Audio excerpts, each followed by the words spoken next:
Hello, I'm Harry Crossley from Japanese Fishing Adventures, a fishing guide based in Hokkaido, Japan. Some of you may know absolutely nothing about Hokkaido, and that's what this video is here for, to give you all the lowdown on all things fishing. Welcome to Fishing in Hokkaido.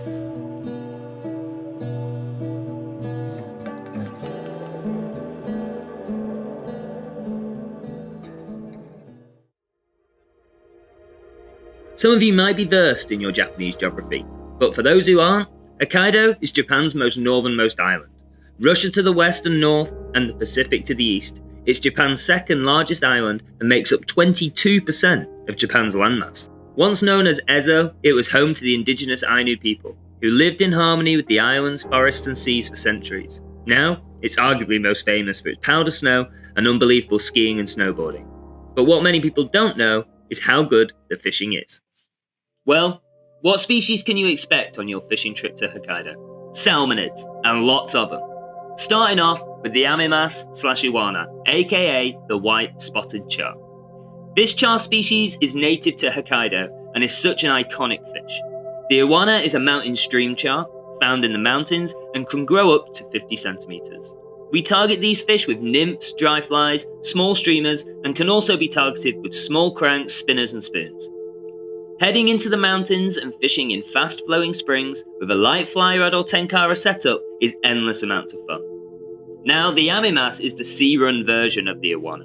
In the winter months, we fish the beaches and estuaries with lures and streamers, getting fish up to 90 centimeters long. In the summer months, when the water warms, they tend to lay low, but by late autumn, after spawning, they are dropping back down the river and feed hard on small baitfish-style patterns. They can look so cool, especially ones like this. The yamame, aka the cherry trout.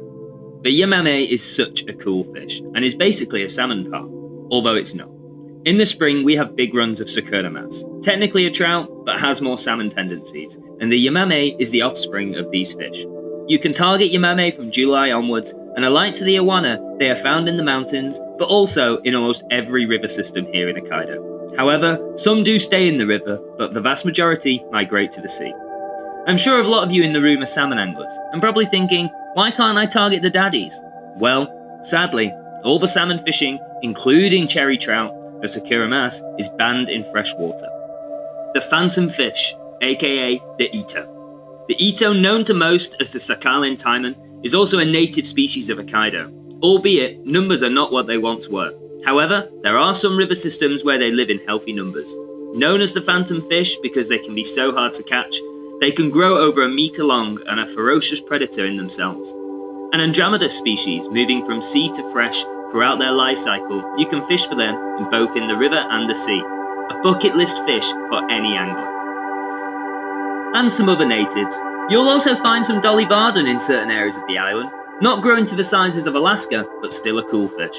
There's also dace, aka the agui. These fish are numerous and can get to hefty sizes and even challenge Ito in terms of their fight power. Crazy, I know. The invasive dark side. Unlike many top fishing destinations around the world, there's invasive fish, which have had an effect on the native species, unfortunately. But luckily for us, these invasive fish are fish that we love to fish for. That's the rainbow trout and my personal favourite fish, the brown trout. Due to the intense levels of fly life and the insane water clarity, Hokkaido is the perfect location for these hungry predators. These conditions have led to wild browns and rainbows reaching incredible sizes, and in the summer months you can hook up to these monsters on various dry flies. The rainbows were introduced in around 1920, and browns a lot later in the 70s, but in that 50 to 100 years, the fish have really thrived and have incredible power needed to survive in the spring months when the rivers swell to 6 or 7 times their usual size due to snowmelt. Honestly, coming here to catch these wild fish is something else. With beautiful scenery, monster fish, what more could you ask for? And I thought this would be the perfect time to tell you when not to come to Hokkaido. November, don't come in November, don't come in December, or January for that matter.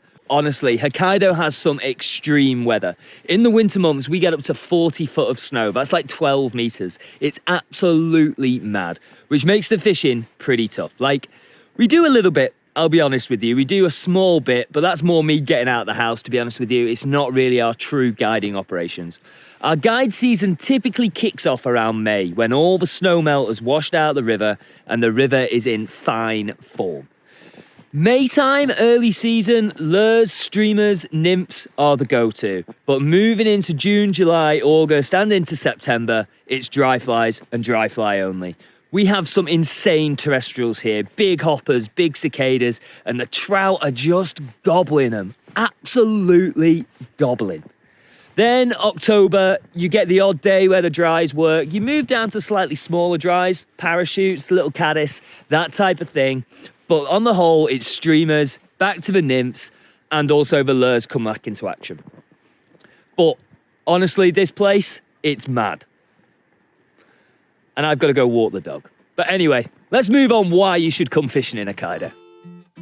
So if the details of this video haven't enticed you into booking a trip to Hokkaido, then these 4 reasons might tip you over the edge. Number 1, affordability. When I set up JFA, I wanted to provide affordable guided fishing after spending a fortune booking guides across the globe. You can book a day fishing with us from 40,000 Japanese yen, which is roughly £200. This includes all your rods and your waders. Just turn up and be ready to go fishing. Number 2, a fishing trip your non-fishing partner can come with you on. A lot of fishing destinations around the world are incredibly remote, and you either have the option of fishing or more fishing. Here in Hokkaido, there is so much to see and so much to do away from the riverbank, meaning you can fish the day away while your other half is taking in the sights or absorbing the culture. Number 3, accessible remoteness. This very much links into number 2, I think.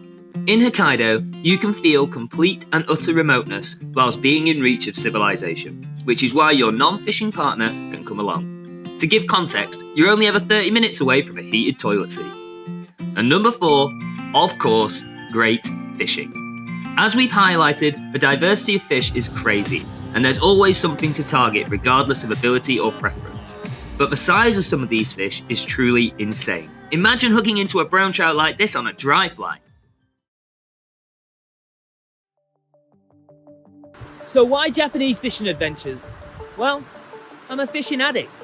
Who doesn't want to go out on a guided fishing trip with a geezer who just loves catching fish?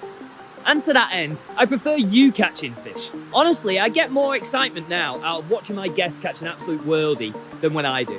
I absolutely love this. It is not a job, it's a dream. And I mean it, it's an absolute dream to be able to show you guys this amazing country and what we have to offer. To go into a little bit more detail, we offer day trips, short tours, and week-long adventures around Hokkaido. I have spent hours and hours traveling around this flipping island to find you the best fishing.